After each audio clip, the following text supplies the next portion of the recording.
Good morning everyone. আশা করি আপনারা সবাই খুব ভালো আছেন, সুস্থ আছেন। এই সকালবেলা এখন মর্নিং, এখন আমরা চা খাবো, সেই জন্য একদম চায়ের সাথে চা নিয়ে নিয়েছি। কালকে আমরা একটু ব্রাউন বাঞ্চে গিয়েছিলাম, সেখান থেকে একটু কুকিজ নেওয়া হয়েছে। একটু মানে এইগুলো হচ্ছে ময়দা ফ্রি সল্টেড কুকিজ, মানে এতে সুগারও নেই ময়দাও নেই। এই কুকিজগুলো নেওয়া হয়েছে, এইগুলোই এখন আমরা চায়ের সাথে খাবো। এখন রাকেশ যেখানেই যায় না কেন খোঁজ করতে থাকে, মানে উইদাউট সুগার আর ময়দা ছাড়া যদি কিছু থাকে তাহলে সেটাই দেবে। আর আমার মেয়ে ওই ব্রাউন বাঞ্চের ওই কুকিজটা খেতে খুব ভালোবাসে, চকলেট কুকিজটা। আর ওটাই যেহেতু ময়দা ছিল সেই জন্য ওর বাবা আর নিল না। আর happy friendship day all my YouTube friends and families. সবাইকে ফ্রেন্ডশিপ ডের অনেক শুভেচ্ছা। সবাই খুব ভালো থাকো, সুস্থ থাকো, আর আজকের দিনটা খুব ভালোভাবে এনজয় করো সবাই। চলো এবার আমরা একটু চা খেয়ে নিই। চা চলে এসেছে। আজকে আমরা বেডরুমে চা খাচ্ছি, আজকে আর ড্রয়িং রুমে নেই। এই যে এখানে আমাদের চা চলে এসছে। এই ছোটো কাপটাই সবার ফার্স্টে নেওয়া হয়েছিল, কিন্তু ছোট কাপের থেকে চায়ের পরিমাণ বেশি হয়ে গেছে, সেই জন্য আমারটা একমাত্র ছোট কাপে আছে, আর রাকেশেরটা আর মেয়েরটা বড় কাপে। দুজনেরটা গুড় দেওয়া আর আমারটা সুগার ফ্রি। এই হয়ে গেছে চা, চায়ের সাথে টা। এবার চলুন চাটা খেয়ে নিই আমরা। চা চা চায়ের সাথে টা। ওর সবাই কি গুড মর্নিং বলো, ফ্রেন্ডশিপ ডে বলো, হ্যাপি ফ্রেন্ডশিপ ডে। আসো জোরে বলো একটু। ও এত আস্তে কথা বলে, তাহলে হ্যাপি ফ্রেন্ডশিপ ডে এভরিওয়ান। ও শুধু কথাটা আসতে বলে যখন ফোনের সামনে আসে, যখন বাড়িতে থাকে তখন তো এত জোরে কথা বলে আমাদের কান যেন মনে হয়ে গেল। চা খাওয়া তো কমপ্লিট হয়ে গেছে, এবার ব্রেকফাস্ট করতে যাব। আর এইদিকে তার আগে কিছুটা জামা কাপড় মেলে নিয়েছি, একটু গাছেরও পরিচর্যা করে নিয়েছি। গাছের এই পাতা টাতা যেগুলো হলুদ হয়ে যাচ্ছিলো এগুলোকে বাদ দিয়ে, একটু বর্ষার সময় কেমন হয়ে যায় না মাটিগুলো, কিরম ছোট ছোট গুড়ি গুড়ি পোকা টোকা হয়, সেইগুলোকে একটু দেখলাম, দেখে এইবার জামা কাপড় মেলে দিয়েছি। এই বারান্দাতেও আছে, প্লাস পিছনের বারান্দাতেও সব কিছু করা হয়ে গেছে। এবার ব্রেকফাস্ট বানাতে যাব। আজকে ভাবছি একটু চিজ গার্লিক ব্রেড বানাবো। ও বিছানাও তুলে ফেলেছি, এই ঘরও হয়ে গেছে, এই ঘরও হয়ে গেছে, দুটো ঘরেরই বিছানা তোলা ডান। মেয়ের জামা কাপড়গুলো শুধু রয়েছে, এই যে জামা কাপড়ও মেলা হয়ে গেছে। ব্রেকফাস্ট বানাতে চলে এসেছি। এখানে আমি ব্রেড নিয়ে নিয়েছি, মাল্টিগ্রেন ব্রেড, চিজ আর বাটার, আর এখানে বেশ কিছুটা রসুন সকালে উঠে ছাড়িয়ে নিয়েছিলাম, সেটা। এইগুলোকে দিয়ে আজকে বানাবো। ব্রেডটা সেকা হচ্ছে, হোক, আগে সেকে কিছুটা করে ব্রেড তুলে নেব। আগে ব্রেডগুলো সব সেকে নেব, তারপরে বাটার টাটার দিয়ে গার্লিক টার্লিক দেব। খুন্তি নিতে হবে, হাত দিয়ে কাজ চালাচ্ছি। আমি একটু বাটার দিয়ে গার্লিকটাকে কুড়ে দিয়েছি, আপনাদের দেখালাম। এবার তার মধ্যে ব্রেডগুলোকে দিয়ে দিয়েছিলাম। বাটারটা একটু কম হয়ে গেছে, আর একটু বাটার দেবো আমি। দিয়ে মাঝখানে চিজ দিয়ে দিয়েছি, দিয়ে দুটো ব্রেডকে ভালোভাবে হালকা করে, আপনাদের যদি স্যান্ডউইচ মেকার থাকে খুবই সুবিধা করতে। আমার স্যান্ডউইচ মেকারটা এখানে নেই, কলকাতায় আছে, সেই জন্য এখানে তো এইভাবেই করি, ফ্রাইং প্যানেই করার চেষ্টা করি। মোটামুটি ডান হয়ে গেছে, আমি দিয়ে দেবো। কি সুন্দর দেখতে হয়েছে, উপর থেকে গার্লিকগুলোও বোঝা যাচ্ছে, দেখতে খুব ভালো লাগছে। ডান, মেয়েকে এবার দিয়ে আসি।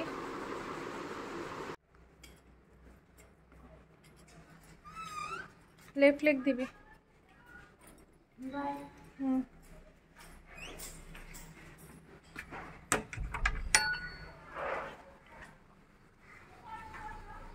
আজকে 3-4 দিন পরে একটু রোদ উঠেছে,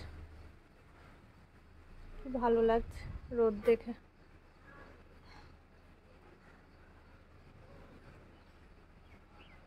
কালকে তো প্রচণ্ড মজা করলাম, প্রচণ্ড আনন্দ করেছি, আর সকাল থেকে যেন প্রচণ্ড টায়ার্ড লাগছে, ভালোই লাগছে না। আর কালকে তো কোনো গিফটগুলোও আমি আনবক্সিং করতে পারিনি। আজকে সমস্ত গিফটগুলো আমি আনবক্সিং করব, আপনারা সঙ্গে থাকবেন, দেখবেন, আশা করি আপনাদের ভালো লাগবে। আজকে রাতের বেলার দিকে করব। চিজ গার্লিক ব্রেডটা এত খেতে ভালো হয়, দারুণ খেতে হয়েছে। এই দেখুন ভিতরে চিজটা পুরো মেল্ট হয়ে গেছে, খেতে দারুণ হয়েছে। তা আপনারাও ট্রাই করবেন, ইজি রেসিপি, কিন্তু খেতে খুব ভালো হয়। আজকে বাজার থেকে চিকেন নিয়ে এসছে, একটু হালকা করে চিকেনই রান্না করব। সেই জন্য চিকেনটা প্রথমে আমি ভালো করে ধুয়ে নিয়েছি, এবার এটাকে আমি ম্যারিনেট করছি। ম্যারিনেট করার জন্য একটু টক দই, একটু গোলমরিচের গুঁড়ো, হলুদ, জিরে গুঁড়ো, লাল লঙ্কা গুঁড়ো আর একটু সর্ষের তেল, সামান্য সর্ষের তেল, এটা দিয়ে মাখিয়ে মাংসটাকে আমি প্রায় আধা ঘন্টা মতো রেখে দেব। আধ ঘন্টা পৌনে 1 ঘন্টা মতো রেখে দেবো, কেন যত ম্যারিনেশন ভালো হয় তত মাংসের টেস্ট ভালো হয়।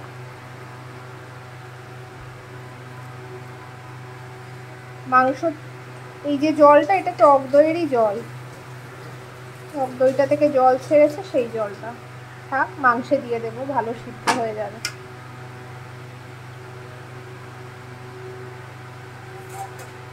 একটু বন্ধ করে দাও না। সবজি বাজারও এসে গেছে, সব ভেজানো আছে টাবে, এগুলোকে পরে ধোয়া হবে। আর আজকে বাজার থেকে মাছ আর নিয়ে আসেনি, শুধু মাংসই এনেছে, ওইটা রান্না করছি। আর কিছুটা চিকেন ভালো করে ধুয়ে একেবারে ফ্রিজে ঢুকিয়ে দিয়েছি, ঢোকানো আছে। মাংসটা তো হচ্ছে, ওটা হোক, তার সঙ্গে ওটা হচ্ছে বলছি, সরি, ওটা ম্যারিনেট করে রেখে দিয়েছি আমি। তার মধ্যে তার আগে প্রথমে কড়াইতে সর্ষের তেল দিয়ে আলু আর পেঁপে দিয়ে যেহেতু আমি ঝোলটা করবো, এটা একটু ভেজে তুলে নেব। এখানে আমি আলুটা আর পেঁপেটাকে ভেজে তুলে নিয়েছি। এবার কড়াইতে যে তেলটা ছিল তার মধ্যে তেজপাতা, শুকনো লঙ্কা আর বেশ কিছুটা গোটা গরম মশলা থেঁতো করে নিয়েছি ভালো করে আমি। এবার এইগুলোকে দিয়ে দেব।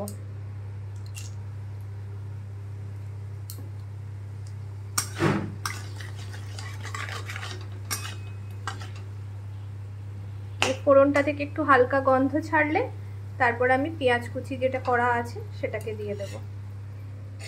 এখানে আমি 4-5টা মতো পেঁয়াজ একটু কুচিয়ে নিয়েছি, সেটাকে এবার দিয়ে দেব। হালকা গন্ধ দিয়ে দিয়েছে ফোড়নের থেকে।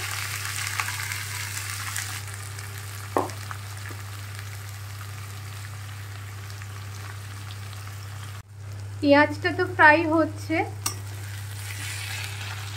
অনেকটা নরম হয়ে এসেছে, আর একটু হবে এখন।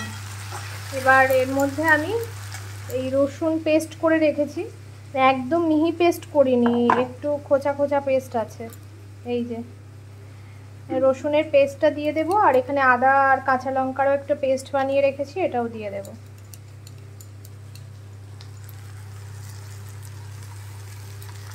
এখানে আমি 2খানা মতো রসুন নিয়েছি, মিডিয়াম সাইজের, 2টো ফুল রসুন আছে, সবগুলো কোয়াই দিয়ে দিয়েছিলাম।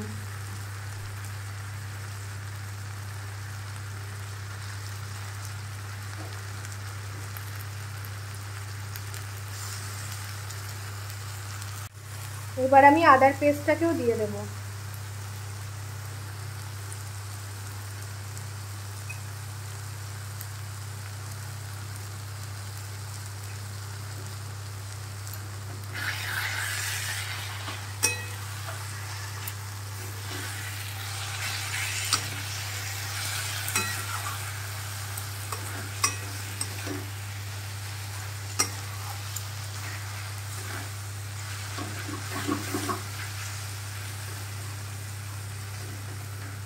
আর এতে আমি আলাদা করে কোনো মশলা দিচ্ছি না, যেহেতু মাংসটা ম্যারিনেশনের সময় আমি সমস্ত মশলা দিয়ে রেখেছিলাম। এটা হয়ে গেলে একটু কষে নিয়ে নেবো পেঁয়াজ আদা রসুনটাকে ভালো করে, তারপর আমি দিয়ে দেবো মাংসটাকে। ম্যারিনেটেড চিকেনটাকে দিয়ে দিয়েছি, এদিকে সিটি পড়ছে, ওতে একটু সবজি সিদ্ধ বসিয়েছি, কাঁকরোল আর আলু। এবার এটাকে ভালো করে এর সাথে মিশিয়ে নেব।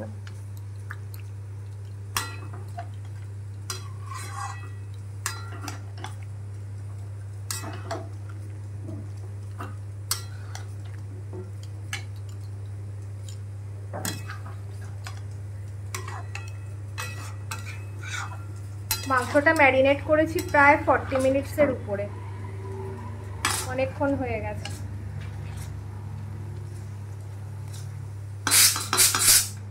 আর আমি তো কোনো ম্যারিনেশনের সময় নুন দিইনি, এবার আমি নুনটাকে মিশিয়ে দেব। নুনটাকে দিয়ে দিয়েছি, এবার এর মধ্যে মিশিয়ে নেব।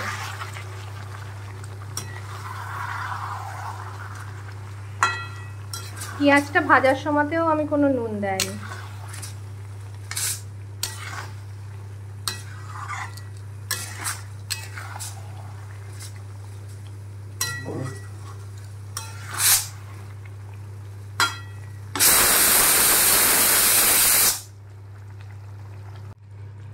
এবার মাংসের মধ্যে আলু, পেঁপে, গাজর, একটু গোটা রসুন, 1 কোয়া রসুন দিয়ে দিয়েছি। এটা দিয়ে একটু নাড়াচাড়া করে নেব। গরম জল দিয়ে দিয়েছি, এখন ফুটছে, ফুটে যাক, তারপরে নামিয়ে নেব। একটু উপর থেকে গোলমরিচের গুঁড়ো, একটু ঘি, গরম মশলার গুঁড়ো দিয়ে নামিয়ে নেব। ঝোলটা ফুটছে, আর একটু ঘন হয়ে গেলে নামিয়ে নেব। চিকেন স্টুটা নামিয়ে একেবারে সার্ভ করে দিয়েছি, আর এখানে উপর থেকে একটু ঘি, গরম মশলা গুঁড়ো, সামান্য গোলমরিচের গুঁড়ো দিয়েছি। যেহেতু ঝোলটা আমি খুব হালকা রেখেছি, সেই জন্য উপর থেকে এগুলো একটু ছড়িয়ে দিয়েছি। বাটারও দেওয়া যায়, তো বাটারের থেকে ঘি হেলদি, সেজন্য একটু ঘি দিয়েছি।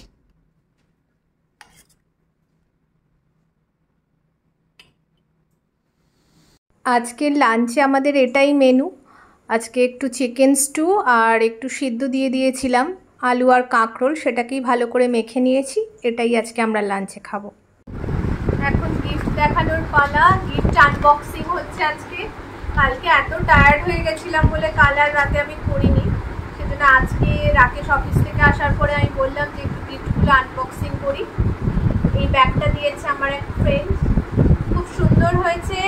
थैंक यू पूजा, तुम मेरा वीडियो देख रहे हो तो तुम्हें लॉट्स ऑफ थैंक्स, मुझे बहुत पसंद आए ये bag, thank you so much.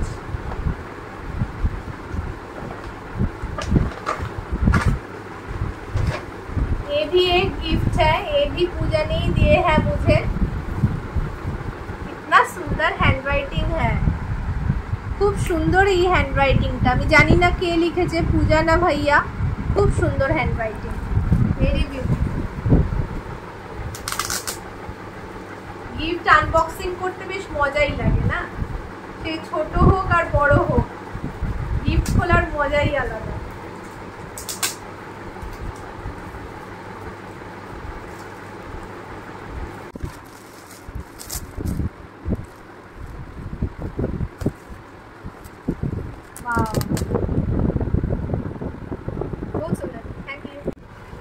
এই গিফটটা দিয়েছে from Sohag, Susmit and Payel, মানে পায়েলরা। খুব সুন্দর লাগে। গিফট এমনই একটা জিনিস, যে যেটা ভালোবেসে গিফট করে সেটা তার অন্তর থেকে সে গিফট করে। সেই জন্য আমার কাছে গিফট জিনিসটা অলওয়েজ প্রচণ্ড স্পেশাল। আর আমাকে যারা যারা যা যা দিয়েছে আমি সেটা খুব ভালোবেসে গ্রহণ করেছি। সবাইকে লটস অফ থ্যাংক ইউ।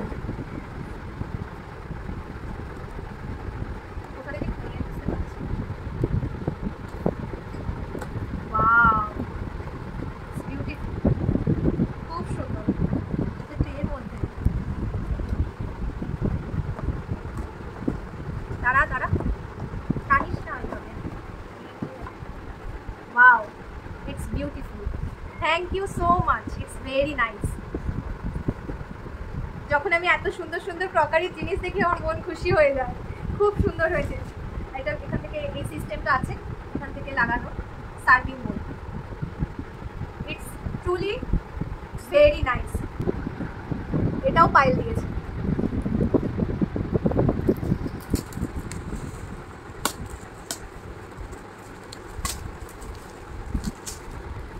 আমি না এই এগুলো খুব ভালোভাবে কাটার চেষ্টা করি, তখন কোনো রকমের ছিঁড়ে দিলে আমার মনটা নিজেরই খারাপ লাগে।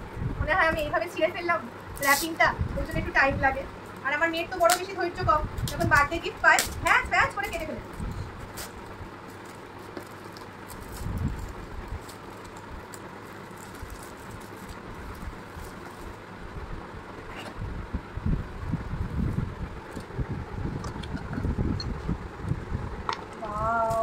এটাও কি সুন্দর হয়েছে, থ্যাংক ইউ। It's beautiful. এটাও খুব সুন্দর হয়েছে।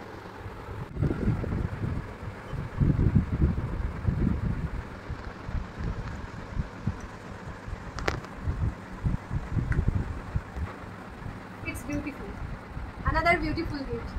আমার একটা বান্ধবী, তার নাম মধুরা, ও আমার খুব খুব ভালো বান্ধবী, অনেক দিনের পরিচয়। আমি যখন প্রথম জামশেদপুরে আসি তখন আমার প্রথমে খুব একটা ভালো লাগতো না, মন লাগতো না। রাকেশকে বলতাম এখানে আমার ভালো লাগছে না, তোমার অফিসের কারোর সাথে কোনো আলাপ পরিচয় নেই। তারপর একদিন ওদের আমি বাড়িতে ডাকলাম, তারপর ওরা সবাই এলো। আসার পরে তারপর থেকে ওর সাথে আমার বন্ধু হয়ে গেছে, মানে আমার মনেই হয় না ও রাকেশের কলিগের ওয়াইফ, ও মনে হয় আমারই বান্ধবী। কত পরিচিত আমার অনেক আগের থেকে, এটাই আমি ফিল করি। যাই হোক, ও দিয়েছে এটা আমাকে। এটাই আমার লাস্ট গিফটের বক্স, যেটা আমি আনবক্সিং করছি। এর ভিতরে কি গিফট আছে সেটা তো আপনাদের সঙ্গে অবশ্যই শেয়ার করব, অবশ্যই দেখাবো। আর গিফট আনবক্সিং করার পরে আজকের মতো ভিডিওটাকে আমি এখানেই এন্ড করে দেব। যদি কিছু ভালো লেগে থাকে প্লিজ লাইক, শেয়ার আর অবশ্যই কমেন্ট করতে কেউ ভুলবেন না। আর যারা যারা আমার চ্যানেলটাকে এখনও সাবস্ক্রাইব করেননি প্লিজ তারা একটু সাবস্ক্রাইব করে নেবেন। Moumita the Bong blogger. সবাই খুব ভালো থাকুন, সুস্থ থাকুন, সবাইকে শুভরাত্রি, গুড নাইট। মধুরা তোমার গিফট খুলছি।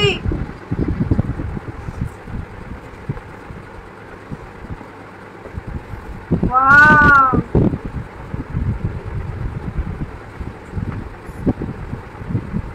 আমার প্রত্যেকটা গিফটই আমার ভীষণ পছন্দ হয়েছে, প্রত্যেকটা গিফটই প্রচণ্ড সুন্দর, সেই জন্য সবাইকে অনেক অনেক থ্যাংক ইউ।